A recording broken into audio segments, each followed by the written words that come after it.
Omusumba Rosias Bugingo alumbye bafuuti sooja ba Nuupu bannange kyatabalangidde nga kye kitaliiyo akatambi ogenda kuba ng'okafuna mu maaso awo. Bobby naye mweyina mu maaso awo Nalukoola ebintu biwanvuye. Alex Luswa bamuvumye wamma obutategeera. Sister Junior naye mweyina mu maaso awo nga mukambwemu era nga ne Dr. Hilda Maane, Sam Mafias Walukaga n'abalala wamma embeera gye bali mu ddwaliro bitiisiza ddala oluvannyuma lw'okubatuusaako obulabe Kawempe olunaku lw'ejjo. Mugamba mutya mwasibye mutya bantu bange. Fifida Queen naye mweyina maaso awo ayina ate byazze okutangaaza nga enkola yaffe. Mbasaba video no mugimpe like era nensaba gwe wenna atannaba kusubscribinga wano ku Sylvia News Extra nti mukwano subscribinga era onyigene mu notification bell limesibwanga byonna bye mba nteekayo wano ku Sylvia News Extra. Nenyongera okusabirako omwo mwenna abalwadde tinsaba ekisa kya Mukama ate kibatuukeko ba mikwano. Sheikh Ashraf Dembe omusomi w'edduwa akola ku nsonga z'amaka oyagala kufuna butuuze bweru business nga tesitambula bulungi oli Uganda oba oli bweru naye nga gwe emirimu mukwano tegitambula mukubireko agenda kubanga ate akusomera edduwa era nga tulina ne bannaffe aba BF Suma nga nabo bajanjabisa ddagala lya butonde era nga bajjanjaba endwadde zonna bakubireko ate mukwano weefunire obulamu obujja. Munange sigenda kulwisa era nga nkutandise ne Musumba Rosias Bugingo ono kyakoze bafuuti sooja ba Nuupu bannange omusajja asabudde banne era agambye nti kale mwe mugire nga bakyabakozesa nga mutambuza ebigere kyokka nga bo abantu bemufiirira bali mu mmotoka ezitayitwamu yadde n'amasasi bingi byayogedde n'agamba nti n'omu gwe bagezaako okukwata ye bamuta kyokka amanya gammwe n'agalekayo. Oba amagezi gali bajjira simanyidde ddala ngambira nebandi gwe bakuyita fuutu sooja twalina motocycle sooja fuutu sooja otambuza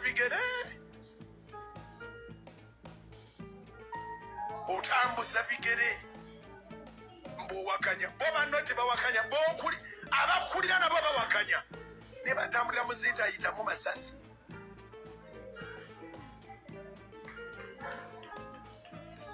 Oli fuutu sooja nalaba omuntu anyumya akakanise babankutte ne baŋŋamba nti oli waffe.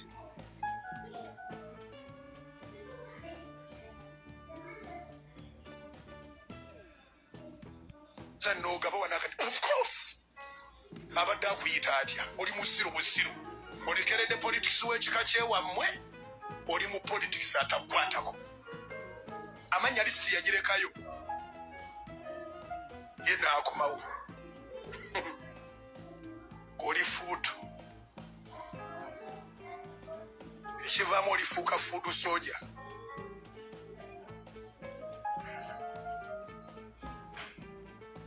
Fuutu awulira olinga alaaja nagamba kale ffe tubadde bafuutu sooja okumala ebbanga bazima omusajja ono looya n'ava eri mangu nnyo ne bamuwa tike ffe nga tuli bafuutu. Fuutu era li fuutu kati bakuggyeko bateekekaani bakujje ku fuutu bakujje ku bigere bateekekaani oba oyagala kuva ku bigere mutwe gwo gwe gujja okweyimirira kubira muka. Omusumba Rosias Bugingo ye munnange bw'atyo omanyi taggwaayo. Agambye munnaye nti abaana bawala ne baana balenzi mugire muzibuka amaaso nti kubanga n'ono abakulira oba eyabateekamu ekyo ekirowoozo bwe bamukwata yalekayo amanya gammwe kyokka ye n'avaayo era ssaawa zino ali kulya butala naye nga mmwe mwenna mwe abalabikira mu katambi ako amanya gammwe bagayina. Si bigambo byange wabula nammwe ng'ate we muwulidde Omusumba Rosias Bugingo nga abyogera. Munnange bwe tweyongerayo omanye akalulu ke Kawempe kawedde naye baabako kabadde kalimu kwegamba kaliwo kawulire oba kagamba ko tekabadde ka muzannyo nnyo era ng'olunaku lw'ejjo baakutte abantu bangi nnyo omwabadde ne Big Eye n'abantu abalala naye kyentegeddeko awo omwami Louise Rubongoya akedde gye baatutte bano mu kkomera era essaawa zonna embeera egenda kutereera naye nga bo abalala bali ku bisago asa mafias Walukaga ye munange n'okugulu bakutaddeko ekiseminti nga woolaba okwegamba wama byo tebyabadde birungi. Dr. Hildaman n'abantu abalala era embeera yonna nga we mwagirabye era katongera okusaba abo bonna abatuusiddwako obuvune omukama abasaasire bawone ate era baddemu bakole emirimu gyabwe nga bwe babadde balina okubeera nti olaba emikono gyonna bagijjudde obuvune naye kasita omuntu gwe babadde bafiiririra oba gwe babadde baliko emabega ye yawangudde naye ate ekyalibadde kiruma nnyo ng'omuntu gwegamba akutuusizaako obuvune okujula okukwagula enkwawa okukuba emigo okujula okufa obufi ng'ate era akalulu takalidde naye wano kizaamu amaanyi buli wowulira nti omuntu munnange kugamba eyanviiriddeko okunkubisa emigo ye yawangudde n'amaanyi gakuddamu n'egyoli mu ddwaliro owulira wenna obiruka oddawo kale we tweyongerayo ne Alex Luswa munnange bamugambye omuntu gwabadde weesibako Segirinya eyafa kati akalulu wategedde woogwa ebintu byaganye okutambula so munnange ddira ebintu bya Segirinya byonna byobadde weesibako omuli ne ambulance obize mu mikono gyabyo mwe biyina okubeera munnange ye Sister Junior takomyeko amuvumye n'obusiru obutategeera bingi byayogedde ng'ate wenyenda okumubatuusaako mu kana akatami nti osanga yandiridde chance yalibaddewo naye okuva we yeesibako omuntu eyafa mbukubanga Segirinya akoze erinnya lye wali olowooza ojja kujja mbu naye weefule Mr. Update gwe kivubuka gwe tolina magezi simanyi Alex Luswa olina olimpuuga omufere wali osuubira mbu banaakulonda gwe nakulabirawo nga bajja kukuba akalulu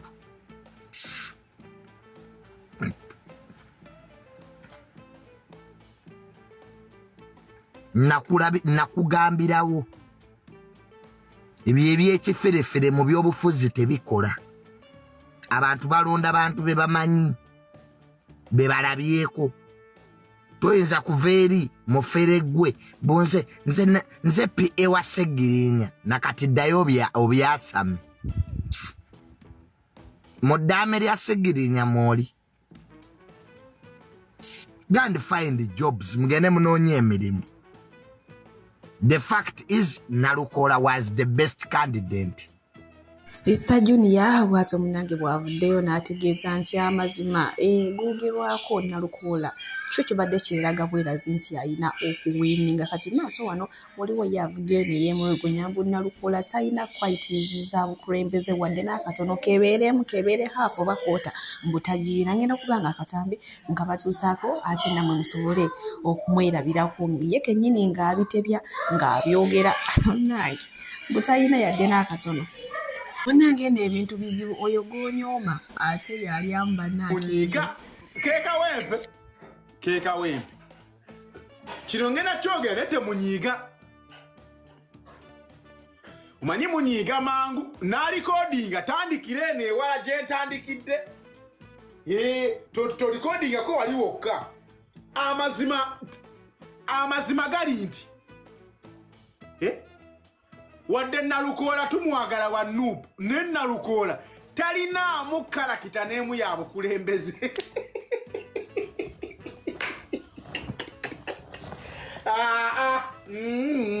bannange ze ntunulya Nalukola olunaku ng'ayogera Nalukola joka nnyo Nalukola tasobola na kwogera tukizudde amayumba agalimu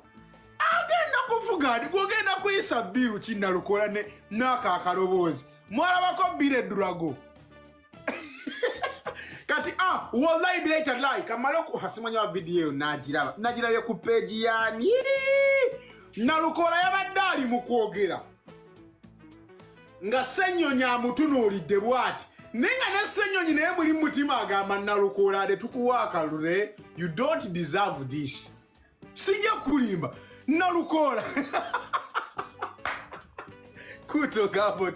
Nalukola amazima gali nti tolinaamu simanyo babasajja skadi wa byebyo nno bantu bange mbonna lukola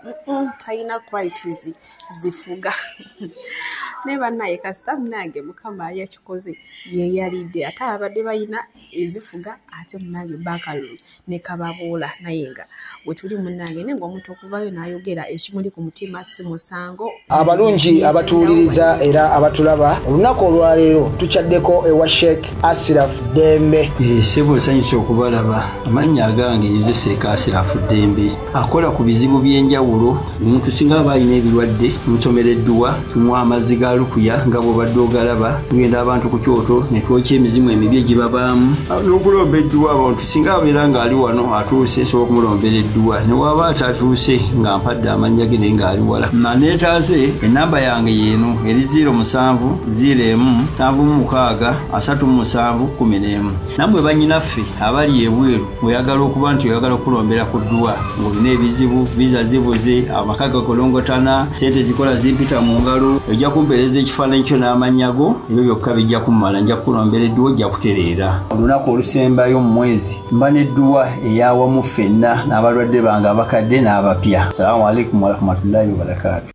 Bwe tweyongerayo ku nsonga z'abasingo mother munange abakyala abasinga bavaayo ne bagamba nti bo bali basingo mother kati maaso wano nina Fifida Queen ng'agezaako okukinnyonnyola kati nga olaba Chosen Becky ye ennyimba zaakuba ebikolwa byalaga alaga nti ye ali single mother. Single mother kitegeeza ng'omusajja takulabirira yadde ka sukaali yadde ka uniform nga takakugulira naye nti omusajja waba ng'alina kyakuyambako ekitonotono mbugwe tobeera single mother kati nawe wamma osobola okumpa endowooza yate mu comment section nze ku lwange oba oli single mother kubanga omusajja onyambako katono ate abasajja abasinga balina omuzengo okuwa akasente oba school fees oba akagenda okuyambako ku mwana ng'asooka kuyita wuwe n'asooka n'akwebakako then n'asooka n'akuwa ezo ssente era nze ezo ssente ziba zinnemye mba nja kubeera mu basingle mother tuba twayawukana oba oyagala kuyamba mwana ssente ziweereze ku ssimu oba yita omwana wo ozimuwe kati abakyala abasinga bavuddeyo ne beemulugunya ku kino ekintu maaso wano ngenda kubanga mbalekerako Fifida Queen nga naye ayongera okubatangaaza. When nayogera ku message y'abasingle parents nemba differentiating abasajja bansindikira message nangamba Fifi olaba abaana baffe bangi babonaabona ku lwaba maama baabwe ensi yatwawula ne tukkiriza naye ate abakazi abamu bagaana okukkiriza nti ensi yabaawula konze batya nagamba ogezaako okulabirira omwana ekitono ky'oba osobodde naye nga maama w'abaana ate ensi tagigamba nti olabirira asigala abagamba tobawa n'akuvuma n'akulengeza n'akuwewula naye nga bw'okwata obujulizi bwo n'obulaga ensi eyinza okwewuunya. I think abakyala tunyiiga kituufu naye bw'oyawukana n'omusajja n'asigala ng'alabirira omwana nga ddala wuwe kubanga waliwo neyaŋŋamye naŋa Fifi nze nnaku enjagala okulabirira naye omukazi yamunyimako access ne mugamba kati si wuwo omukyalo ono alina byakuwonya ayinza okuba tayagala kukugamba mazima nti omwana si wuwo kuba namubuuziza ebibuuzo byange wamutwalako omwana wamutwala wamwe ne bamutuma amanya naŋŋamba ne mubuuza wagenda n'osasula ssente mu ddwaliro nti nno nedda ne mugamba kati obwannannyini ku mwana ono obukakasizo nti ati naliko n'omukyalo oyo mu biseera bwe n'abeera olubuto wonna naliko naye ne mugamba nekitegeeza ki ayinza okuba we yali yeggamye enkuba ng'alina ebizibu bye ne mubuuza amannya g'omwana go wagamuwa nti nno nedda omukazi ye yagalonda ye yagamuwa kwegamba ebintu bingi bye namubuuzizza ne mugamba kati obanga tewakusasuza hospital bills amannya g'omwana si gammwe n'agamba nti nasindikako n'omu ku bafamily member yange bagendeko mu kukyala waali n'abagana olaba omwana n'abagamba ye talina mwana wange kyokka nalinga naye omukazi oyo yabeerera olubuto ne mugamba oyinza okuba wali n'omukyalo oyo ng'olubuto yalujja ku muntu mulala okitegeera ne mubuuza ekirala gwe wali ozaddeyo ku mwana omulala nti nina omukazi yaŋŋamba olubuto alina olubuto lwange n'azaala omwana ne mugamba kati sigala n'oyo kitegeeza omukyalo ono alina by'ataakugamba n'akwata makubo ge n'akola ki n'atambula gwe okirayiminga otya omuntu gwe batakuwadde nga n'obuvunaanyizibwa tebabukusibyeko waakiri kale yaali bukusibyeko but due to the fact nti teyabukusibaako I think omwana siwu nze bwentyo simanyi mu abalaba kye mugamba musobola okutuwa bulamu awo naye nga mukwano gwange mwetyo bwe namugaye ne mugamba nze nno ndowooza omukyalo oyo lwaki akumye obuvunaanyizibwa tabukutisa omwana siwu toddamu na kunoonya mwana wooli muleke mu mirembe gye gyakola ki gyali okubeera naye oba wabeera naye so what okitegeera teyakusasuza bbiru kitegeeza yabikuwonya nga akimanyi omwana siki siwuwo so omuvubuka ng'oli eyo ng'omukazi akuggyeko access y'omwana omukazi takusabye buyambi bwa mwana nze nno ndowooza okay nkirowooza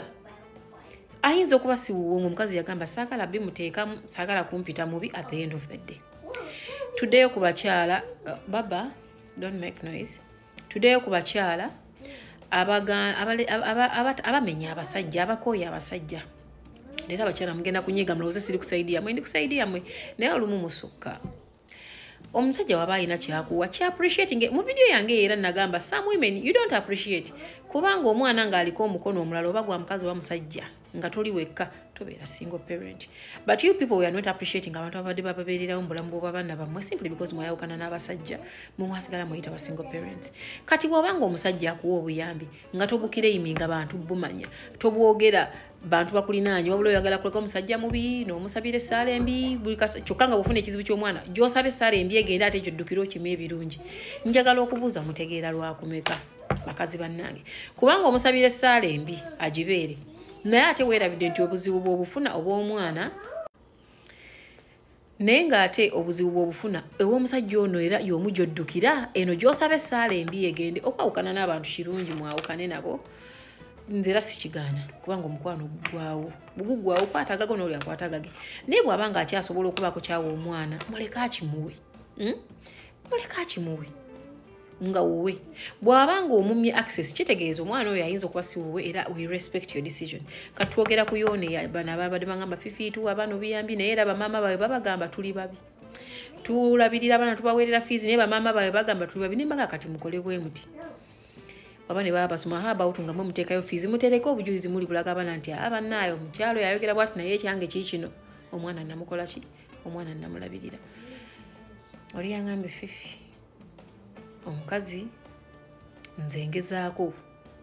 naye omukazi avuma nze nkya neggulu naye nga ngezaako nsasula fiizi mpaayo akasente kemba nsobodde naye angambye omukazi anvuma nange kati nange natuuse point nga sikyamanyi kizaako so I wanted to ask ladies,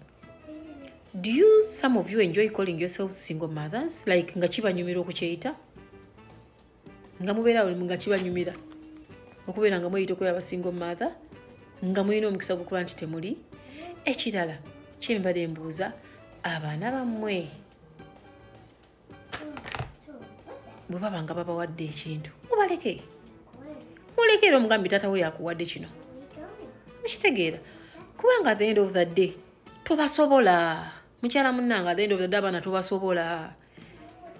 omusajja oyo wadde muyina issues zammwe mwayawukana yes naye kana ak'obuvunanyizibwa wabanga asazeewo akatuukirize muleke akakole unless ng'olinga oli gwe baŋŋambye yasooka ye oyo nze nalowoozeza omwana siwo oyo era ono gayi ne mugamba omukazi tomumalaako mirembe toddamu namukubira amasimu gamumalako mirembe akubulokinga bw'okubira ku ndala muveeko omukazi oyo akimanyi omwana siwo kwa singa wuwo singa yakunoonya dde wanagamba leeta obuvunanyizibwa bw'omwana gwe weebuuze lwaki yagenda n'azaala n'atakusaba wadde 10 ng'ate wali obeera naye nga bw'oyogera okitegeera ng'ate wali osobola so muleke omukyalo oyo alina ensonga ze kati kuba n'abalala omwana kitaawe waba asobola omuwa kyamuwadde kimuleka kimuwe enkuza y'omwana teri ku financial status yokka nebino ebirala leka omuzadde omulala oyo waba asobodde okubeera mu bulamu bw'omwana mu ngeri eri respectful eriyo abakozi akajanja awa akajanja n'akamanyiro oyo ye kagobe naye mu ngeri eri respectful muleke bannaaye kubanga already akuwa obuyambi tobugaana naye ate mu bantu ogamba talina kyakuwa basajja mbwa n'enkubuza embwa ezaalamu nte embwa ezaalamu mbwa okitegeera so akakatono kaleeta ka respecting kaleka omwana akenjoyinge ate naawe ka appreciating oyinza obutagendayo okufukamira wowe nedda